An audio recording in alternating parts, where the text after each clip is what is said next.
بسم اللہ الرحمن الرحیم۔ جب کوئی نیا کام شروع کیا جائے یا کسی نئی جگہ میں داخل ہو تو انجام کے بہتری کے لیے یہ دعا قرآن کریم نے سکھلائی ہے۔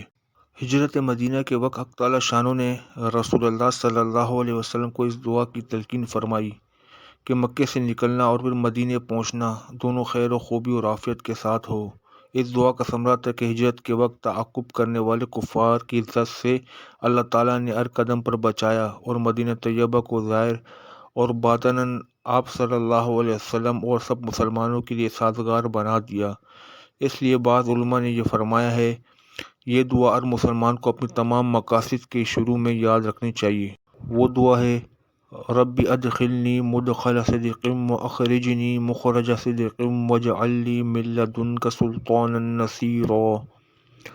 ربی ادخلنی مدخل صدق واخرجنی مخرج صدق واجعل لی من لدنک سلطانا نصیرا۔